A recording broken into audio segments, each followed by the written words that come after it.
Hey, welcome back to Lo Does Whatever. I'm Lauren, and I'm just a 33-year-old Midwestern girly doing whatever she wants to on this channel because life is too short to not do what you want to do.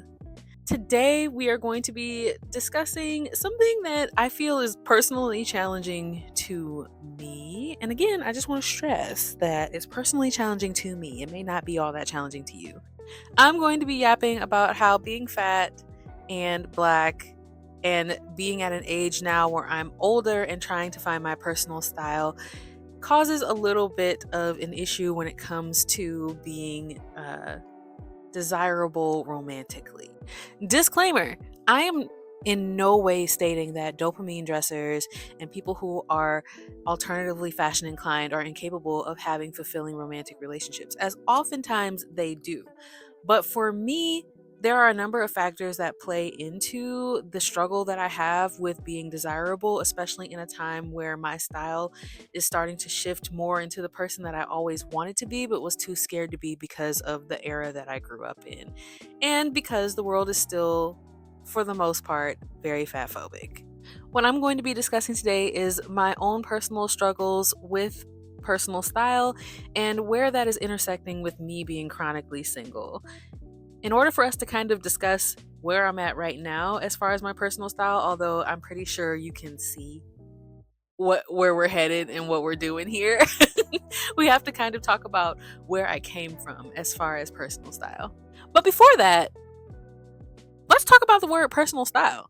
It seems like it is the buzzword for 2025, and I'm not beyond being influenced. So, my feeds, both on TikTok and Instagram, have been inundated with people searching for their personal style, much like me, as well as people who purport themselves to be personal stylists or online personal stylists. There are a number of videos that you can see at any point during the day of people giving style advice, giving fashion advice, how to find your personal style. Mama, mama, mama, mama. We are all being mass influenced. I get it.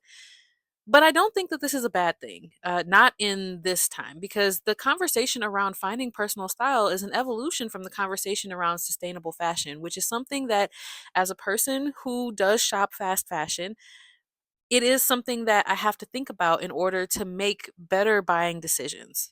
So, how did we get to this whole sphere of influence for me? Well, we got to take it back to young me. Personal style and its development means something different to everyone, but as a plus size black woman who has struggled to dress herself for most of her life due to influxes in trends and inaccessibility of clothing, both financially and just the physical availability of the things that I would like to wear, as well as kind of like floating in between this weird space of dressing for the male gaze.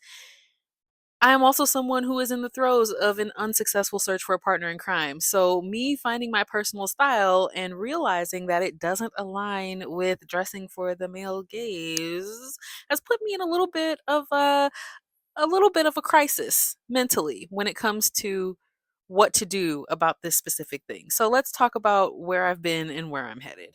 I grew up in the early 2000s, which is a very specific time in fashion. Basically, every single color of Aeropostale polo could be seen around my school, and it only had a couple of contenders as far as urban young girls fashion, and one of those was Victoria's Secret pink. And I'm going to tell you right now that I've been plus size all my life, so neither one of those things were either in my physical wheelhouse or in my financial wheelhouse, because I come from a family background that did not have the capital to shop in the stores where you could find those things. And so a lot of my life as a younger girl was spent trying to catch up to the trends and waiting and hoping and praying that the things that were trendy would come to us in the plus sizes via stores like Rainbow, Deb, Fashion Bug, RIP, and Dots, RIP again. And needless to say, that always put me far behind, both as far as considering being fashionable went and in the realm of being desirable. As a young teenager, I had already had an inkling about how fat people fared as far as the hierarchy of desirability. And so I had already come to the conclusion that unless I lost the weight, the only other way for me to fit in and be desirable was to find the clothing that would at least put me somewhere near what was considered desirable in a heteronormative sense, right? This was the heyday of America's Next Top Model, The Biggest Loser. A lot of people were trying Atkins Slim Fast. I used to be a member of Curves, the gym. Yes, there was a gym named Curves. I don't even know if they're still open, but like before Weight Watchers meetings became really popular, Curves was the place to be. The thing was, I had already spent a lot of my adolescence attempting to diet to lose weight so that I could fit into these clothes and be more desirable, but it didn't work. And I would find out later for reasons like medical biases that I actually had an endocrine disorder and a few hormonal disorders that would prevent me from being able to lose weight easily. And now, with the advent of GLP-1 medications, I'm finding it both easier to treat those endocrine disorders and my type 2 diabetes. But again, we suffered some medical stuff there that, quite frankly, some doctors still don't take seriously, and I still have to explain myself everywhere I go. So there's that. But I had already tried so many forms of dieting. I mean, I had tried Slim Fast. I had tried Atkins. Like I mentioned earlier, I was a member of Curves for almost 3 years. I was active at school. I was a part of the marching band. I did walks after work. I had a part-time job that required me to stand on my feet, and then I also worked a summer job that required me to be on my feet for 9 hours a day. Losing weight was not going to be the way that I was going to slide into a heteronormative state of desirability. Clothes and makeup had to be the way that I had to do it. At that point, I didn't know that there were other things contributing to why I couldn't lose the weight despite being a fairly active child. But I did know that if I could just buy the right clothes, I could slide in there. So, as I grew into adulthood with some disposable income, I bought into what would become the emergent, hyper feminized side of the body positivity movement. Cue baddie culture. Baddie culture for plus size people meant the absolute revolution of just going against the grain and wearing whatever skinny people were wearing. If it came in a thin size, we were also looking for it in a plus size, and even if it was just like a tiny bit smaller, we were putting it on. We were putting that ish on because the whole thought around that side of the movement was if they can wear it, I can wear it too. And so I went full send into that because I'm like, yes, finally, the time has come. We've got stores like Pretty Little Thing and Fashion Nova starting to make their curve lines where they're literally duplicating the things that you would find for straight size people in curves. Now, let's be completely honest. Like, I was buying this stuff, and this was the advent of fast fashion headed into hyper consumerism. Like, let's be for real. Me and a lot of other people who bought into this hyper feminized version of the body positivity movement where we're just wearing whatever skinny people are wearing and we feel hot about it. We were buying that stuff with no consideration for how it actually looked on our bodies. Like, I know I wasn't. I just knew that it looked hot on her, so it's gonna look hot on me, right? And I would buy these things, and the reality of the situation was it didn't look hot on me, but it did get me some of the attention that I was looking for. At the time when baddie culture hit in 2016, we're talking about like the beginning of the peak of Kardashianism. That's what I'm calling it because like Skims started to take over the thing. I was in a committed relationship long term and was engaged to be married, right? And even though I had the relationship ish, I was still seeking validation because I still wanted to feel hot. I still wanted to feel beautiful. I still wanted to walk into a room and capture the attention, mostly of men. Now, let us take a pause because young Lauren always knew that she was queer. I still identify as queer. There are a lot of things around my sexuality and relationships and all of that that I have to really rein in and I'm still working through as a 33-year-old. And it's going to take a while for me to figure out what all is going on there. But I know that at that time, my main focus and priority, despite knowing that I was not fully straight, was that I wanted to appeal to men. I wanted to be beautiful. I wanted to feel sexy. To make matters worse, it was in those late 2010s going into the 2020 year that I discovered BDSM and kink culture. So my closet was in more knots than a Shibari model at Frolicon. Like it was bad. It was so bad. I had harnesses here, leather things here, pleather things there, and then mix that in with all of the hottest trends from 2016 to 2018. I was in confusion. So much confusion. And yes, if you're wondering what the influence was, correct, it was 50 Shades of Grey. Congratulations. You clocked me. Throughout all of this, the underlying theme was that I was still trying to be attractive to men so that I could feel beautiful with myself because I had already been shown both through culture and relationships that I had been in prior, and also the way that people would say things about fat bodies, that my body was not enough to be desired or to be wanted. Now, do I know that to be true today? Absolutely not. Fat people are beautiful and lovely and wonderful and deserving of love simply because they exist. We know this, right? These are indisputable facts. But at the time, I was so influenced by bodycon dresses and skims, and Spanx was a long running thing in my family, especially my grandmother having been a beautician who basically upheld like this standard of light skinned black beauty, which is a whole nother video. A whole nother video. Can't even get into that. I had been wearing Spanx since I was in the 6th grade.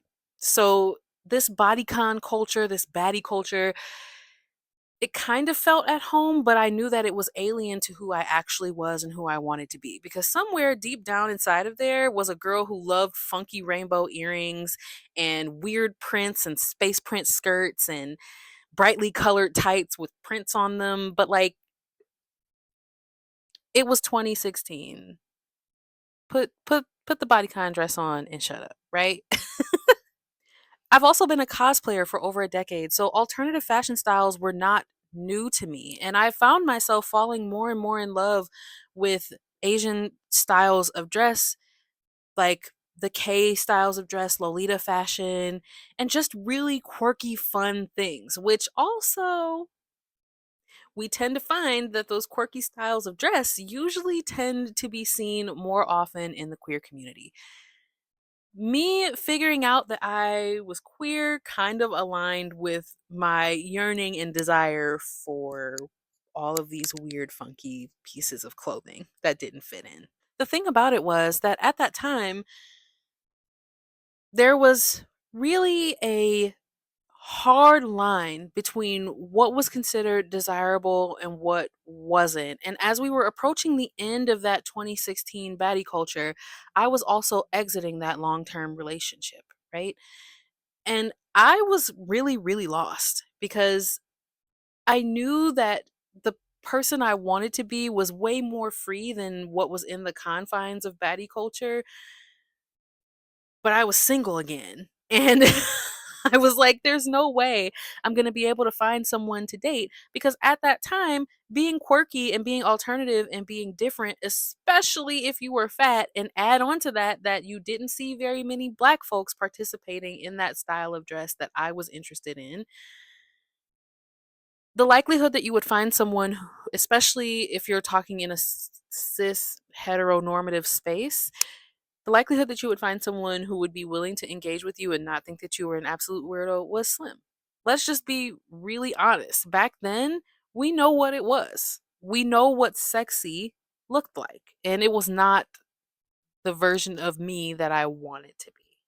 And even though those are the things that I wanted, you typically did not find extended sizes in subculture clothing. I mean, the best that could be offered to me was like Hot Topic oversized shirts and trip pants, not the alternative aesthetic that I was into. You know what I'm saying? So, regardless of what was being offered at the time, I still had to find some way to dress myself. And with the advent of the 2020s and fast fashion hitting its peak, during the pandemic, I found myself in a space where my closet was the most disorganized and uncohesive it could possibly be because I started shopping at Shein.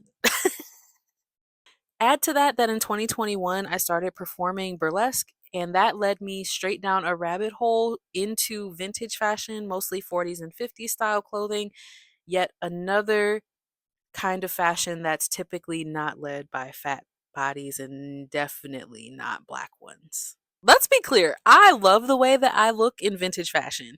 The 40s and 50s have a lot of great silhouettes that make me feel beautiful.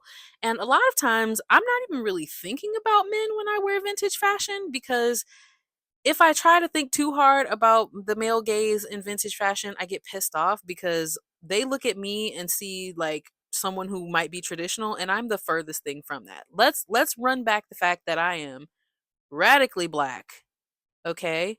And I'm also openly queer. Nothing traditional going around these parts, but I love the fashion. The problem is that when you're a plus size person who loves vintage fashion, you oftentimes have to go to reproduction companies in order to even get the kinds of styles, the cuts, the silhouettes. And I find that a lot of reproduction vintage companies have an issue with towing the line between vintage fashion and costumes. And especially with the plus sizes, they tend to err more on the side of costume than actual fashion, and the quality takes a nosedive because of it.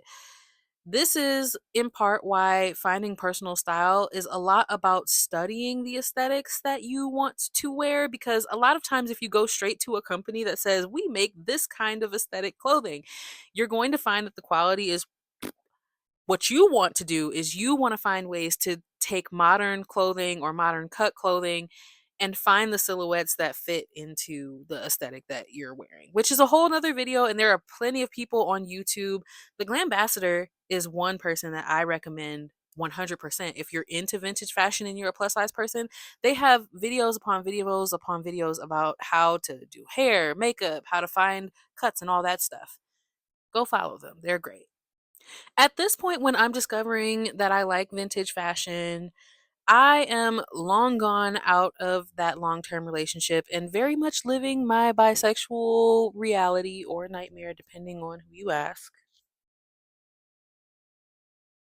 But I was still struggling with wanting to be desirable in a fat body, all while trying to fight with this urge to want to wear these like super quirky, super fun, fashionable things that were not yet still considered sexy clothing.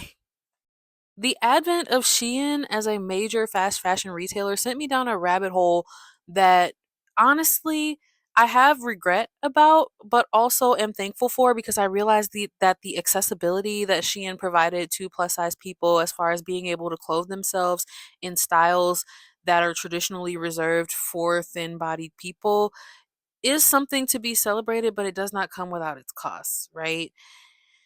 I will admit that upon my discovery of Shein, my closet exploded in a way that I am not proud of. And I'm still recovering from the early onset of hyper consumerism. And that's what actually led me to wanting to start a personal fashion journey.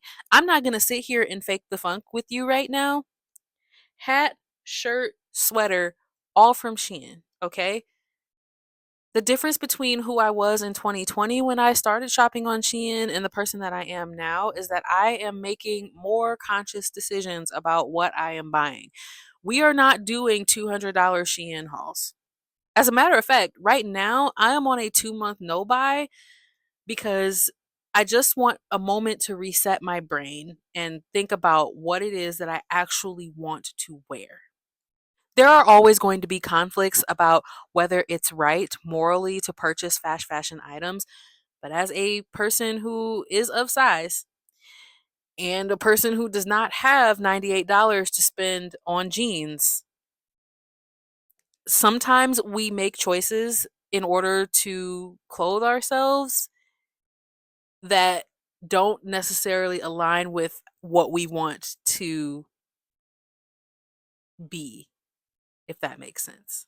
After my closet exploded between the years of 2020 and 2022, I realized that I was no closer to dressing the way that I wanted to dress and feeling the way that I wanted to feel, nor was I any closer to obtaining a lifetime partnership with somebody who actually genuinely thought that I was attractive. So by the time we landed in 2024, I was already feeling super disillusioned with how I was on a day to day basis. I already wasn't getting dressed very often because I work from home and I wasn't really going out unless I was doing performances in burlesque. Most of the time, if I wasn't in a burlesque costume, I was in some form of active wear, which left me with not a very cohesive idea of who I was fashion wise. By the time we got to 2024, as I am not beyond being influenced once again, conversations were already at a pitch between people who were having conversations about sustainable fashion and the plus size people who had to defend their choice to shop fast fashion due to accessibility issues within the fashion community. I could talk all day about how sometimes the sustainability in fashion movement does come across as elitist and a little bit on the um, what's the word? I can't think of the word. Oh, it's gonna bother me. But basically, sometimes it comes across as a way to divide classes. Classist. There we go. That's the word. It's classist. Sometimes those sustainability conversations come across as classist when talking to plus size people who are of a lower middle class to poor demographic, and how basically the fast saying that fat people should not be shopping fast fashion and that if you want fashions that are current and trendy, you need to pay top dollar for them. Not only is classist, but it's also fat phobic because what you're saying is, hey, fatty, if you want to be able to fit the things that are affordable and fashionable, you should lose weight. We already know why that conversation is stupid, and we're not gonna further go into that. But at this point, those conversations are being had. And in my brain, I'm like, there's got to be a middle ground, right? I'm also at the point where I am supremely disillusioned with the way that I'm looking on a day to day basis because I'm not dressing for me. I'm still dressing to find a partner. And at this point, it didn't matter whether it was male gaze, female gaze, non binary gaze, it didn't matter.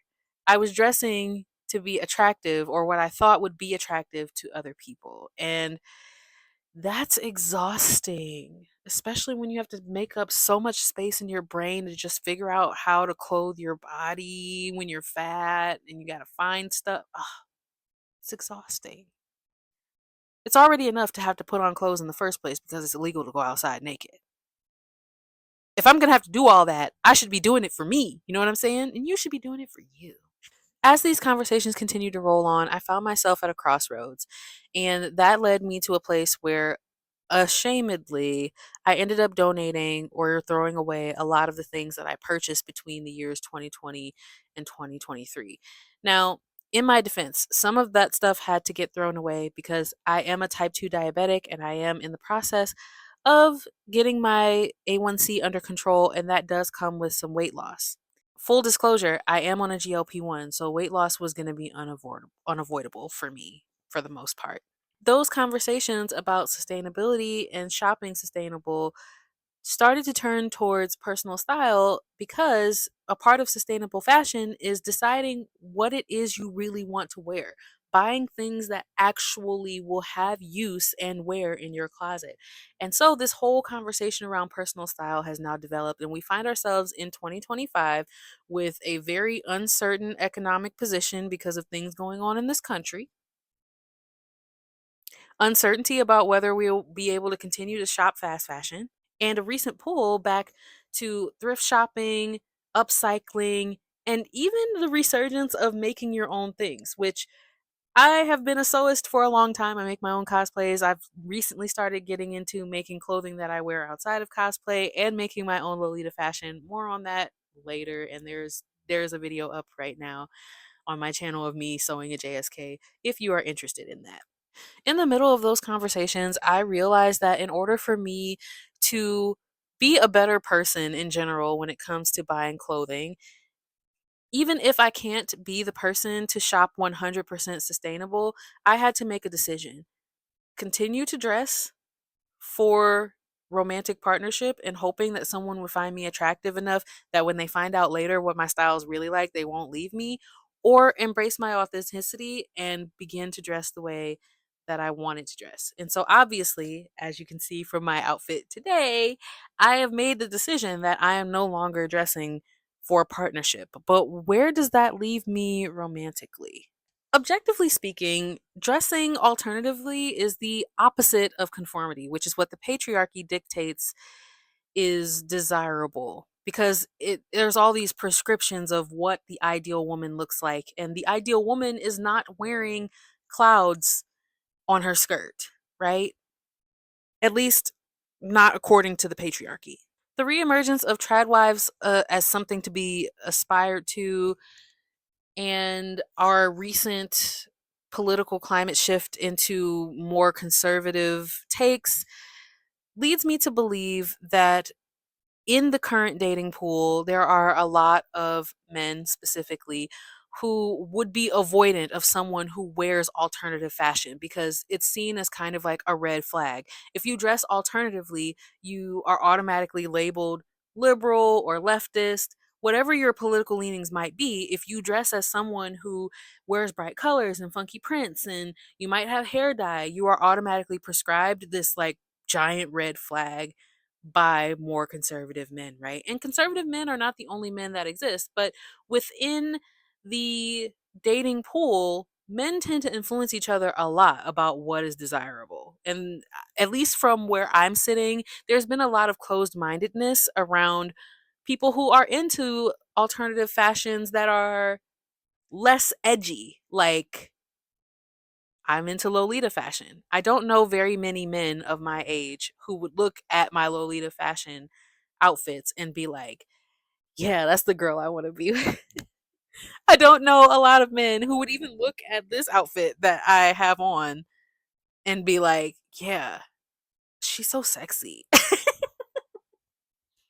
Add to that the fact that I'm still fat and I'm still black. Those two things make it really difficult to fit in with what is the prescribed desirability of even these times, as we are most certainly heading into more conservative views on what the desirable kind of woman, the most standard, the most marryable kind of woman is. I'm not her. Let's be for real. And again, there are still things around my sexuality and, am I someone who also dresses for the gaze of non-men?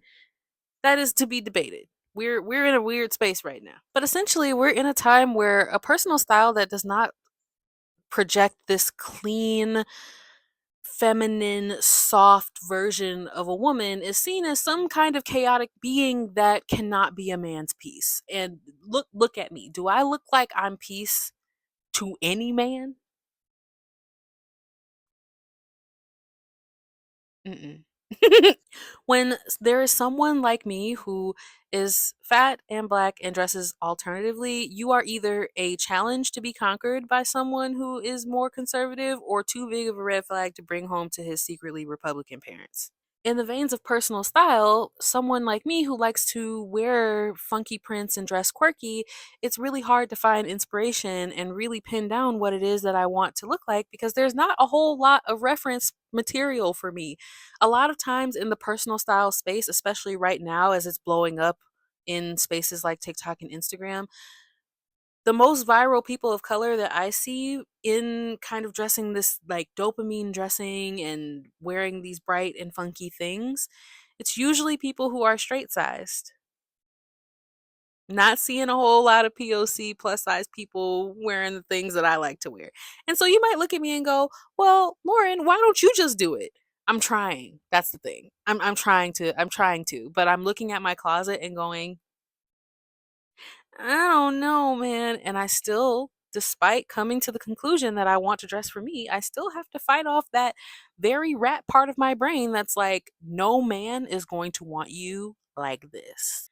I do have what I feel is a legitimate concern that the further I stray from what is considered desirable in fashion for women, the further I also will get from being able to find a partnership that actually values me for who I am and doesn't mind the fact that one day I could be dressing like a vixen in my vintage pinup, and the next day I'm in a demon sweater knit cardigan that says destroy on the back. I am essentially leaving myself open to criticism in the dating sphere, especially as we live in a time where you only have 10 seconds on a dating app to make a good impression, and there's only 5 seconds in between those swipes. So, why would I, in the year of 2025, at 33 years of age, decide that I'm finally going to take my leap into dressing for me and choosing personal style over playing it safe until I can find a romantic partnership?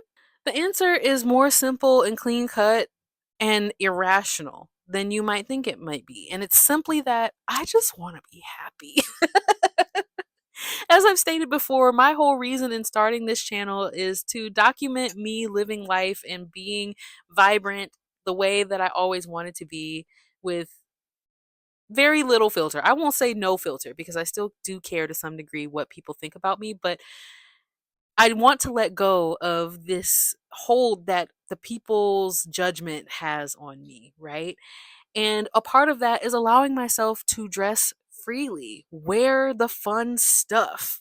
Like, I just want to be happy. And it's exhausting to live in a time where I already have to worry about everything else that's going on with our political climate, the world, even personal things like my health and what goes on in this house that I bought that seems to want to fall apart every 2 years. That's already enough stress for me on top of working and having a small business. There's got to be something in this life for me. And why not fashion? Why not? This is not to say that I don't like to dress sexy, because a baddie moment is only literally one dress away in my closet, okay? But I think the difference between the baddie me of 2016 that followed the trends and did the makeup and wore the bodycon and the baddie me of 2025 is that the things that are available to me now, because I understand myself better, make me feel like a sexy person in the truest sense of the word, because I know myself better now. I don't dress like I hope to be skinny anymore. That's the difference. The flip side of that coin is that the things that bring me the most joy in my closet are not things that are considered to be conventionally sexy. I'm just a big rainbow goofball. That's all.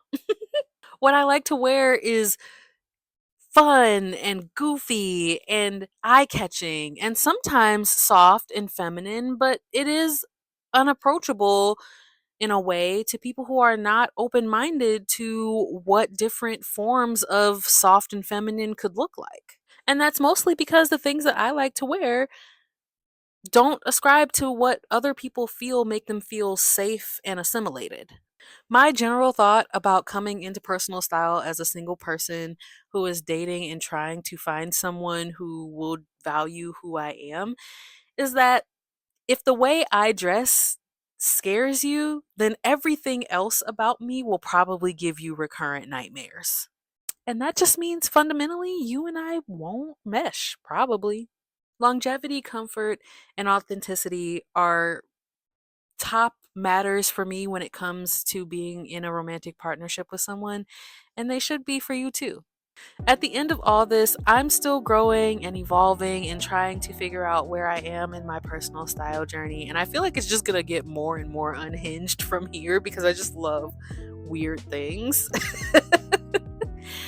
And I'll probably have a video up at some point about the juxtaposition of me being into vintage pinup fashion and also Lolita fashion at the same time, because obviously there's some stuff going on there that I'm on both ends of this fashion spectrum, one that's hypersexualized and the other one that is directly in conflict with being hypersexualized. But again, that will be another video for another time. I am still devastatingly single at this point, but I know that one day when I am not, it will be because I've found someone who not only accepts that this is the way that I dress and this is the way that I am, but they will value all of the things that come with dating someone who is quirky and weird and off the wall sometimes with the way that they dress like me. Comment down below. Do you think that your personal fashion choices are a hindrance to your romantic life? If you are in a stable, happy relationship, put down below, do you feel like your fashion ever at times causes conflict in your relationships? And if they don't, like, big ups to you. I'm so happy that you found your person, and like, I'm like slightly jealous. One day. Anyway, thank you so much for taking the time to watch my first video essay on this channel. Good Lord, I've talked a lot and I'm thirsty, so I'm gonna go drink a zero sugar Dr. Pepper and probably read a book. I'll see you in the next one. Bye!